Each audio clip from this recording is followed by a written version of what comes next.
이 자리에 함께 올 수 있게 되어서 참 기쁘고 감사합니다. 여러분이 내 발로 온 것 같지만 혹은 옆에 있는 친구나 혹은 옆에 있는 뭐 형, 누나, 동생, 뭐 가족, 기타 등등 뭐 학교 선후배 동아리 등등 여러 가지 관계를 통해서 이 자리에 왔지만 내가 온 것 같지만 사실은 내가 온 게 아니라 여러분이 알지 못하는 여러분이 혹은 믿지 않는 아니면 알고는 듣긴 들었지만 아직 내 마음에 그렇게 와닿지 않는 그 신이라는 분이 하나님이라고 부르는 분이 여러분을 발걸음을 인도해서 여기까지 오게 됐다고 저희는 믿어요.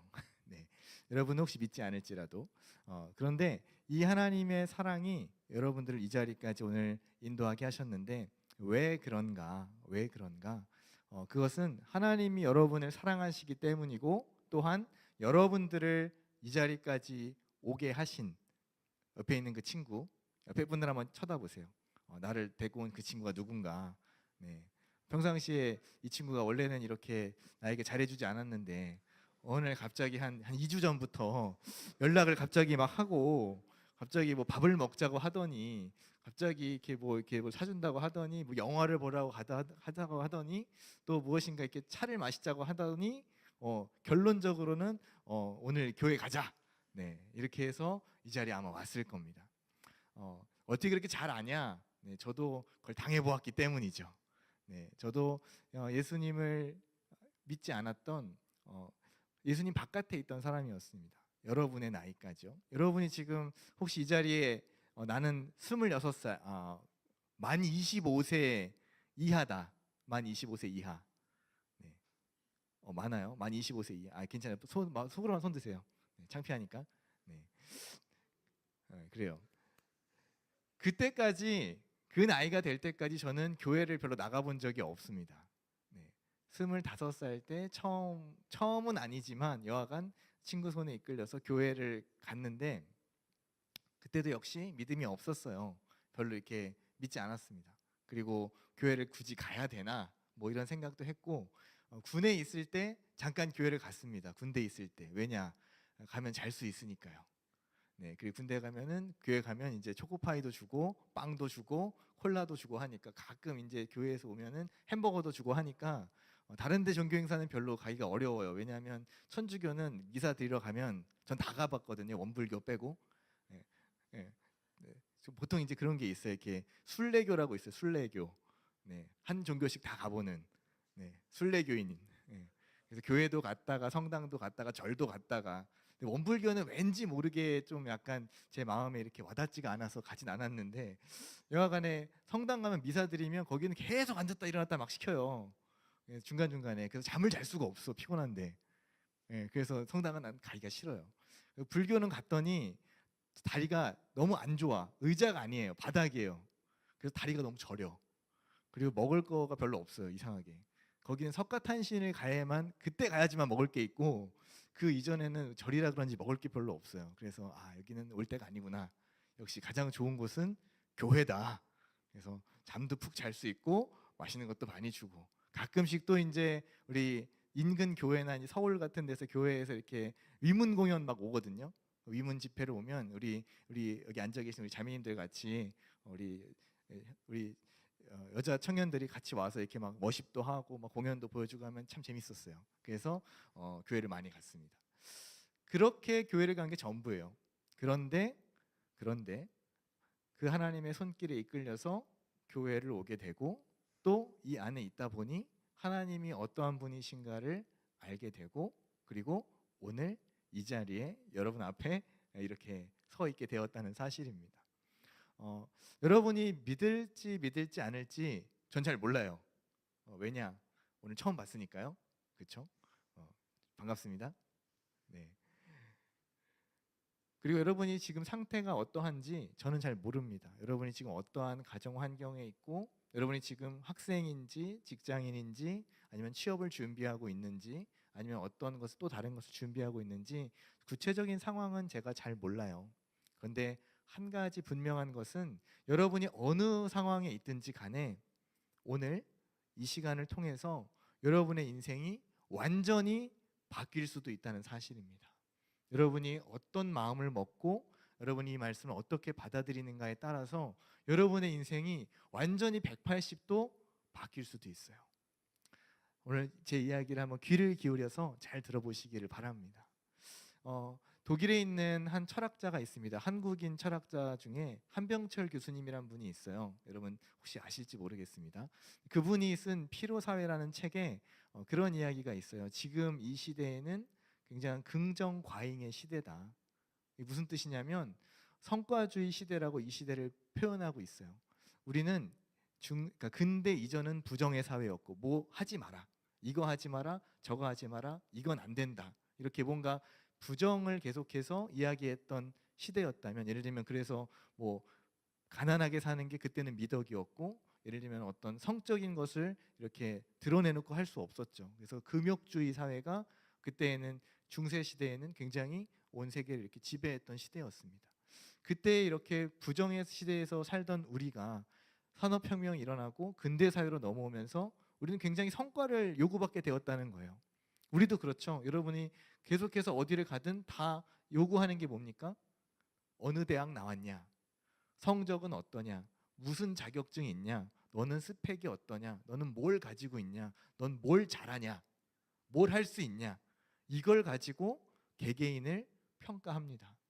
그리고 그 성과가 내가 원하는 어떤 수준, 혹은 그 조직이나 어떤 직장이나 혹은 뭐 기업에서 원하는 어떤 요구치에 맞지 않으면 마치 그 사람은 별로 가치가 없는 것처럼, 그 사람은 마치 별로 쓸모가 없는 것처럼 그렇게 여겨지는 시대에 우리는 살고 있어요.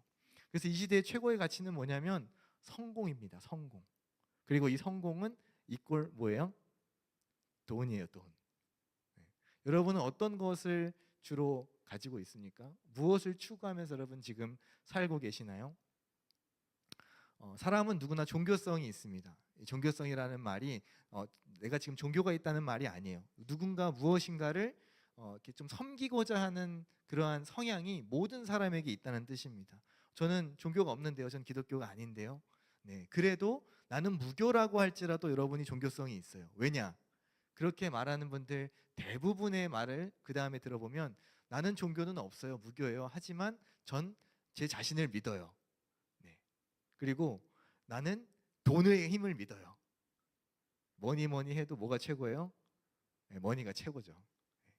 그럼 우리는 뭘 섬기고 있는 겁니까? 나 자신이라고 하는, 나라고 하는 종교를 섬기고 있는 거예요. 신이 아니더라도. 만약에 여러분이 돈이 인생에서의 내 삶을 결정하는 최고의 가치, 내가 가장 이것을 얻기 위해서 내 시간과 내 에너지와 내 능력과 내 모든 것을 쏟아서 갖고자 하는 그것이 만약에 돈이라고 한다면, 물질이라고 한다면, 여러분은 돈을 지금 여러분의 신으로 섬기고 있는 거예요. 그렇기 때문에 우리는 계속해서 성과를 요구받고, 계속해서 우리가 주의를 받습니다. 너 열심히 하면 잘할 수 있어. 너 잘할 수 있는데 왜 안 했어? 그런 얘기 다 들어보셨죠? 거봐, 잘할 수 있잖아. 근데 그렇게 되기까지 여러분은 어떻게 합니까?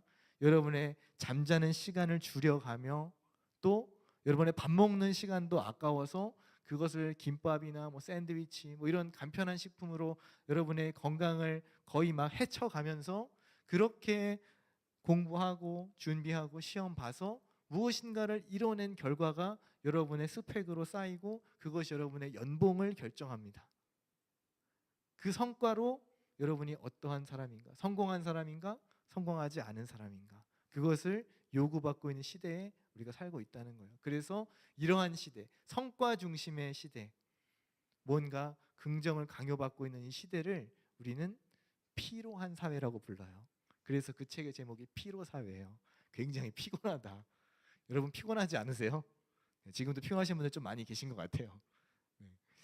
이 시간이 굉장히 피곤한 시간대예요. 사실은 점심 먹고 이렇게 딱 앉아 와가지고 앉아 있으면 굉장히 피곤합니다. 근데 육체적인 피곤이 문제가 아니라 우리의 마음이 굉장히 피곤하다는 거예요. 지금 내가 쉬고 있지만 제대로 쉬는 것 같지가 않아요.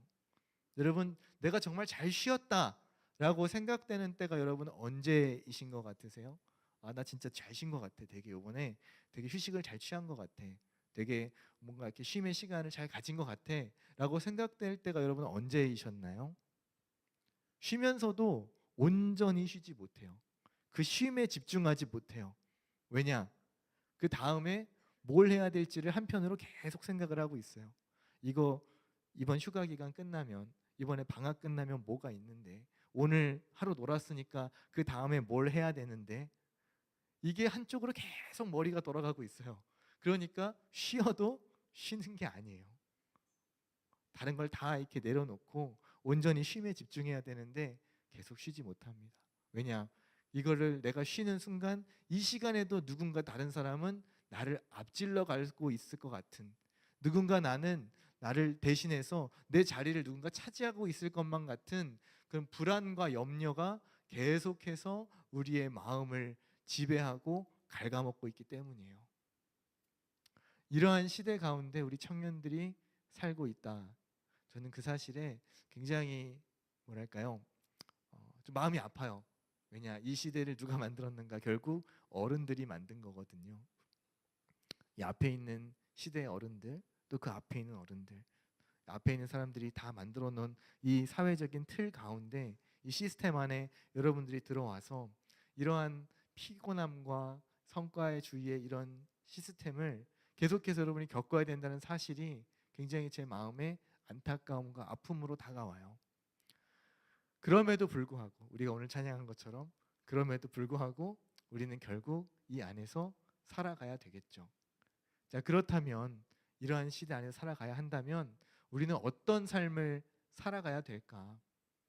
그리고 우리는 어떻게 쉼을 얻을 수 있을까? 우리에게 참된 쉼이라는 것은 무엇인가? 오늘 성경이 말씀합니다. 오늘 예수님이 여러분에게 말씀하세요. 수고하고 무거운 짐진 자들아 다 내게로 오라. 그리고 와서 그 짐을, 너의 짐을 내게 다오. 그리고 내 멍에를 네가 져라. 재밌죠?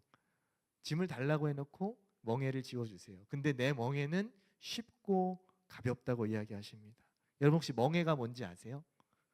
네, 멍에가 뭐냐면 농사 지을 때 소에다가 이렇게 콧구멍 뚫어가지고 이렇게 고리 달아서 이렇게 씌워가지고 뒤에서 이렇게 밭 깔게 하는 그 코에 씌우는 그것이 멍에예요. 한마디로 멍에를 씌우면 어떻게 돼요? 자유로워요? 자유롭지 않아요? 자유롭지 않아요. 멍에를 씌우면 뭘 해야 돼요? 일을 해야 돼요. 그런데 나 일하기 싫어서 예수님 찾아왔는데, 나 쉬려고 예수님 찾아왔는데, 평안이 있다고 해서 예수님 찾아왔는데 내 멍에를 쓰라고 하시네? 이거 무슨 말이지? 이거는 우리 보고 일하라고 하는 말씀이 아닙니다. 우리가 가지고 있는 그 마음의 짐을 예수님께 드리면 예수님이 평안의 짐을 우리에게 주신다는 뜻이에요. 그래서 예수님은 우리의 짐을 대신 가져가십니다. 우리가 내 힘으로 어쩔 수 없었던 나의 인생의 모든 짐을 예수님께서 대신 가져가십니다. 여러분, 내가 내 맘대로 살면 좋을 것 같죠? 내가 내 뜻대로, 내 하고 싶은 대로 다 하고 살면 되게 자유로울 것 같아요. 여러분 혹시 혼자 사는 삶을 꿈꾸고 계십니까? 집에서 좀 나와서 자취하면서 여러분의 나 혼자 사는 그 싱글 라이프를 여러분 혹시 꿈꾸고 계시나요? 굉장히 자유롭게 살 것 같지만 여러분 그 자유의 이면에 여러분이 책임져야 할 책임과 의무가 엄청나게 늘어난다는 사실을 기억하셔야 합니다. 물론 집에서 만약에 반값 대주고 뭐 대주고 다 해주시면은 부담이 좀 덜하겠지만, 만약 여러분이 제대로 독립을 한다면 경제적으로도 또 여러분의 정서적으로도 부모님을 떠나서 여러분이 온전히 홀로 선다고 한다면 그 마음의 짐과 책임은 생각보다 굉장히 큰 거예요. 왜냐하면 누구도 나에게 터치하지 않아요. 누구도 나에게 뭐라 하지 않아요. 누구도 나에게 어떤 잔소리나 어떤 방향성을 제시하지 않아요. 내 삶을 오로지 혼자 책임져야 합니다. 아침에 일어나는 시간부터 밤에 들어오는 시간까지, 잠자는 시간과 나의 여가 시간과 내 건강과 나의 식사와 내 모든 경제적인 활동과 그 모든 것을 스스로 홀로 다 책임져야 해요. 그 짐이 여러분 생각보다 꽤 무겁습니다. 그런데 여러분의 인생에 살아가는 그 모든 짐을 누군가 의지할 분이 있어서 그분께 맡긴다면 여러분의 짐은 훨씬 가벼워질 겁니다. 저도요, 여러분의 나이대에 굉장히 혼자 살고 싶었습니다. 결국 그 꿈은 이루어지지 못했지만, 네, 결혼하면서 나왔지만 그때는 옆에 누가 또 있잖아요. 혼자 사는 게 아니잖아요. 네, 그래서 그 꿈은 이루지 못했지만 여하간 저도 항상 꿈꿔왔던 게 자유로운 삶, 그런 삶을 꿈꿨어요. 그런데 막상 자유로우려고 해봤더니 이게 진정한 자유가 아니구나 하는 것을 깨닫게 되었습니다. 그리고 여러분이 내 마음대로 살면 다 좋을 것 같지만 그 뒤에는 결국 뭐가 남아요? 허무함이 남아요. 네. 아마 이 자리를 이제 예배를 마치고 나아가서 여러분이 또 한 주 동안 일상의 삶으로 다시 돌아갈 텐데 여러분이 어떠한 삶을 사실지 잘 모르겠어요. 지금 방학 기간이니까 학생들은 아마 또 무엇인가 여러분의 개인적인 스케줄이 또 있을 거고 직장인은 다시 또 이렇게 직장을 나가셔야 될 거고 그 가운데 내가 하고 싶은 것들을 막 한다고 해서 그것들이 온전히 채워질까? 사람은 만족하지 못합니다. 온전히 만족하지 못해요. 이 세상에 있는 것들로는 온전히 만족할 수 없습니다. 왜냐하면 이 세상에 있는 것들은 다 상대적이기 때문이에요. 상대적이에요. 여러분이 많은 재물을 가지면 여러분보다 더 많은 재물을 가진 사람이 있습니다. 여러분이 좋은 대학에 들어가면 여러분보다 더 좋은 대학에 다니는 사람이 있어요. 우리나라에서 스카이 들어간다고 해도 이 스카이 중에 전 세계 50위권 안에 드는 대학은 없습니다. 글로벌로 우리의 시야를 넓히면 그 위에 또 위에가 있어요. 그 위에 가면 또 그 위에가 있고 끝이 없어요. 끝이 없어요. 내 외모를 꾸미고자 아무리 꾸며도 나보다 더 예쁜 사람이 있고 나보다 더 잘생긴 사람이 있어요. 그리고 시간이 지나면 가장 잘생긴 사람도 늙어집니다. 그럼 젊은 사람 중에 또 새롭게 잘생긴 사람이 또 생겨나요. 결국 이 세상에서 우리가 갖고자 하는 모든 것들은 시간이 지나면 쇠해지고 시간이 지나면 결국 허무해지는 것들입니다. 그럼 우리 인간이 진정으로 만족할 수 있는 건 무엇이냐? 바로 우리를 만드신 하나님 안에 있을 때 우리 인간은 참된 만족이 있습니다. 우리 인간을 소우주라고 불러요. 작은 우주가 우리 안에 있대요. 들어보셨어요? 네, 그런 이야기 들어보셨어요? 여러분이 우주 같으면 여러분 안에 그렇게 넓고 광대하고 광활한 것들이 가득 있는데 이 세상에 있는 이 지구에 있는 그것도 대한민국 안에 있는 이 작은 것들로 여러분 만족하실 수 있겠습니까? 최소한 은하계 정도는 되어야 여러분의 만족이 있지 않겠어요? 그럼 그 은하계는 어떻게 우리가 안에 만족시킬 수 있습니까? 이것들을 만드신 하나님만이 우리를 만족시킬 수 있습니다. 그래서 사랑하는 우리 청년들, 오늘 저는 처음 본 분도 있고 오늘 이 자리에 오늘 저와 같이 이렇게 처음 만나뵌 분도 있는데 여러분 모두가 하나님의 사랑을 알게 되길 바랍니다. 이 세상은 여러분이 믿을지 안 믿을지 몰라도 창조주이신 하나님이 계시고 모든 세상과 만물과 사람을 하나님께서 지으셨다고 성경은 이야기합니다. 그런데 이 사람이 하나님을 떠나서 죄를 지었고 그 죄 때문에 우리에게 죽음이 찾아왔습니다. 여러분, 죽음이 제일 무서운 거예요. 죽음이 제일 무서운 거예요. 죽으면 다 허무해지는 거예요. 여러분이 당장 내일 죽음을 맞이한다고 생각해 봅시다. 지금까지 여러분이 살았던 모든 시간들이 다 허무해지는 거예요. 왜 그렇게 내가 애썼지? 내가 왜 그렇게 수고했지? 내가 왜 그렇게 힘들게 살았지? 내일 죽을 건데 모든 게 허무해집니다. 그런데 그 죽음은 우리에게 왜 찾아왔는가? 우리 인간의 죄 때문에 들어왔다라고 이야기하고 있습니다. 그런데 이 죄의 문제를 해결해 주실 유일한 분이 바로 하나님의 아들이신 예수 그리스도이십니다. 그분이 이 땅에 오셔서 우리의 죄를 대신해서 받으셨고 그 죄의 대가인 죽음을 대신 경험함으로써 우리에게 영원한 생명을 주셨다고 하는 사실입니다. 그래서 여러분들이 이 복음을 듣고 이 이야기를 듣고 여러분 마음 안에 하나님을 믿고자 하는 그 마음이 들어왔으면 좋겠습니다. 여러분 안에 그 예수님의 사랑이, 나를 대신해서 죽으셨던 그 예수님의 사랑이 여러분 마음 가운데 심어졌으면 좋겠습니다. 그리고 그 예수님을 여러분이 마음속에 맞아들이고자 할 때 예수님이 여러분의 동행자가 되시고 친구가 되셔서 영원토록 여러분의 인생 모든 시간과 영원의 시간까지 여러분과 함께 해주실 겁니다. 그리고 그분이 여러분의 인생을 책임져 주실 것이고 여러분의 짐을 대신 들어주실 거예요.